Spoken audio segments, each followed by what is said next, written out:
today, Jeffrey O'Brien's going to join us and talk about the impacts of this new legislation and then some of the changes that they're working on federally. So, Jeffrey, you're with us. Thank you for joining the show.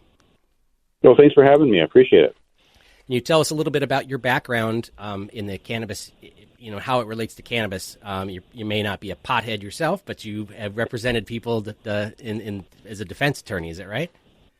Well, no, I do transactional work, so I do corporate and real estate transactions, but never have partaken myself. But about 16 years ago, started working with alcohol beverage manufacturers, and that grew into working with some hemp clients when that became legal here, and that's now pivoted into adult use cannabis. So it's, for me, I look at it as it's just another heavily regulated industry, just like alcohol. And so a partner in the Minneapolis office of a firm called Hush Blackwell, which is a national firm.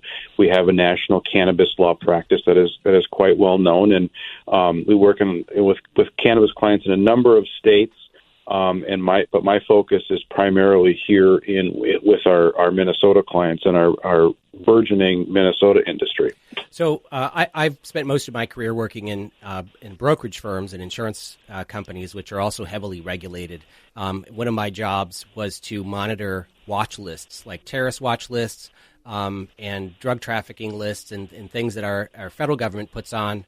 And if my client or a client of my firm matches the name of a client on one of these lists, we have to flag their account for money laundering. And if it turns out it's the same person, we have to not do business with this person, close their accounts. Several years ago, my father had a friend in Texas that invested in a medical cannabis company, in a research company in Colorado. And it wasn't 6 months later before he got notice from his brokerage firm that they were closing all of his accounts because he was effectively banking, or they treat him like a drug cartel. And there's significant banking issues that I was going to ask you if the rescheduling of cannabis from Schedule 1 to Schedule 2 would solve some of the banking issues that people in this supply chain for cannabis have to deal with, where they can't put money in banks. Yeah, unfortunately, I was optimistic when I heard that there was talk of rescheduling, and there's been some conflicting reports. I hear talk about Schedule 2. Right now it's on cannabis is on Schedule 1, which is reserved for drugs that are highly addictive and have no medical benefit. And that's largely been debunked, I think. Obviously, you have 36 states, as you mentioned, that have adopted some sort of a medical cannabis legalization theme.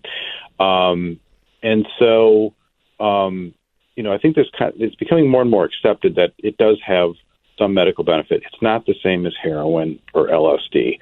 But if it's rescheduled to Schedule 2, it's still going to be problematic from the standpoint of the banking and then the IRS code 280E tax issues, where there's some, you can't have cannabis businesses aren't allowed to take advantage of tax benefits that are available to other businesses because of it being, because of it being a controlled substance on Schedule 1 and being prohibited under federal law.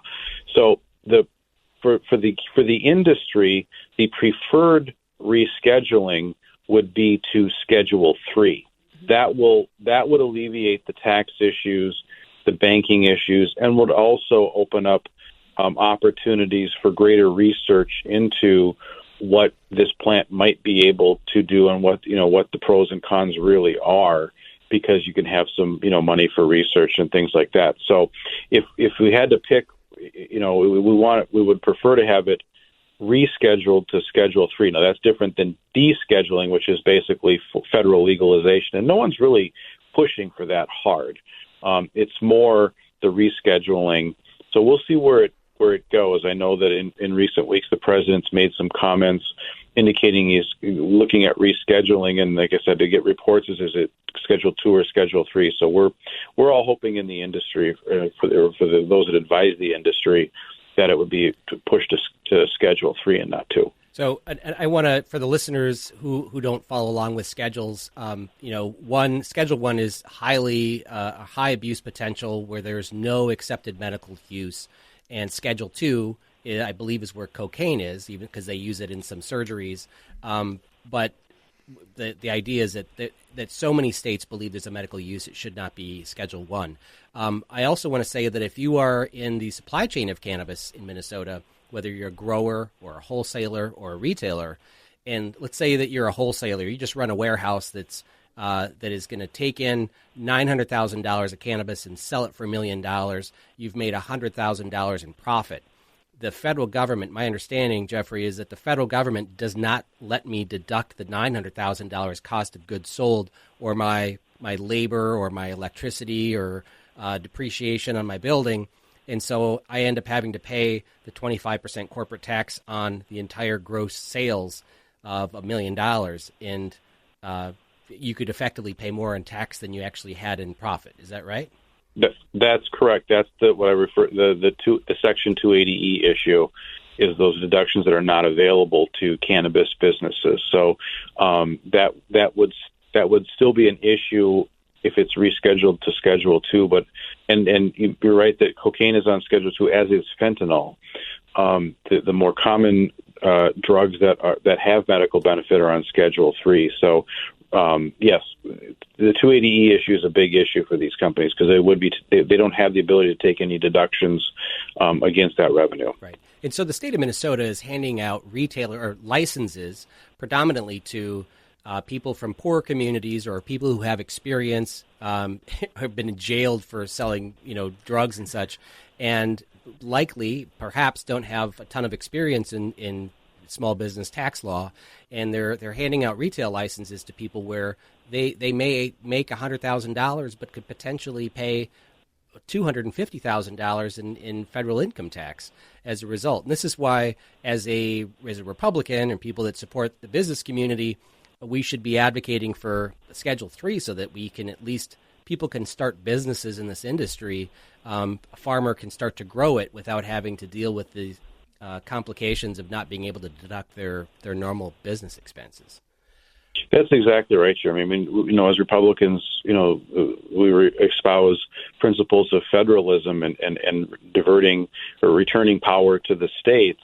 A rescheduling of cannabis to Schedule 3 would be consistent with that, in my opinion, because you're leaving it up to the states, the individual states, to decide, do they want to legalize adult use cannabis, but it takes off the tax and the banking restrictions at the federal level that are putting barriers on these state authorized businesses. So I think it's perfectly reasonable under kind of Republican principles to be an advocate for descheduling.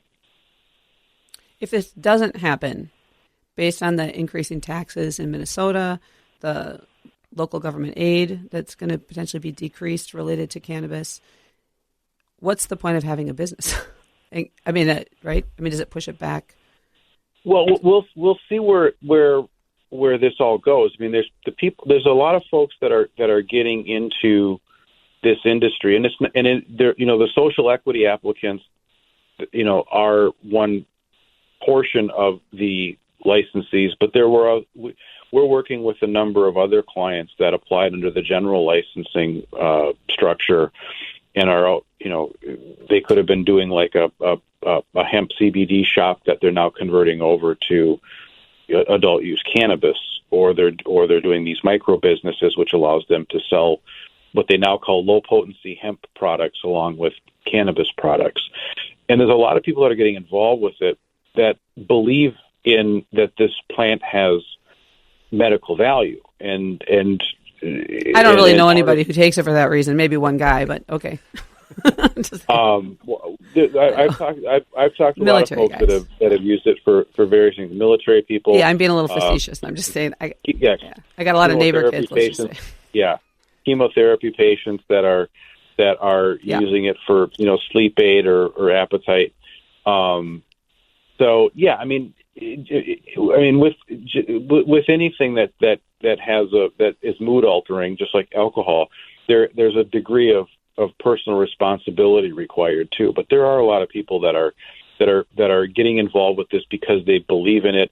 And I've talked to a lot of folks that say that part of what they feel the need to be doing is education as part of this, and educating the public at large as to why they're doing this and why they're involved, and what's the impact of these different products on, and what things that they believe can alleviate different conditions. So it's kind of like the new frontier right now, is we're just starting to get. What we went through back in February and March was a preliminary approval process where people would go through and submit their paperwork, and they got preliminary approval, and they now have to go out and secure a site. So that's where you're dealing with local governments and finding locations where you want to locate, maybe lining up some additional investors, things like that. And then you go back and submit your final approval paperwork to the state. And so we're now just starting to see the first handful of I think it was in Duluth or somewhere that the first approved non-tribal dispensary has been licensed. Yeah, so, that was in Albert. That was in Albert Lee. Jeffrey, we got to take a break here, but when we come back, I'd like to ask you more about the business licensing process and maybe even get into how this impacts people's right to possess firearms, which federally, I believe, is still illegal. So we'll talk about how rescheduling could maybe change that. You're listening to AM 1280 The Patriot. This is the Northern Alliance Radio Network.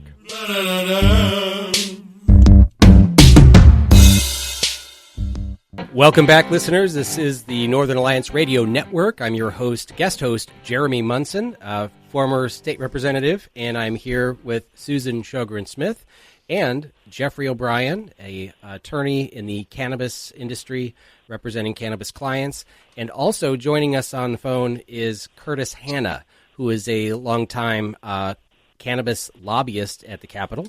So, Curtis, welcome to the conversation. Hey, thanks for having me.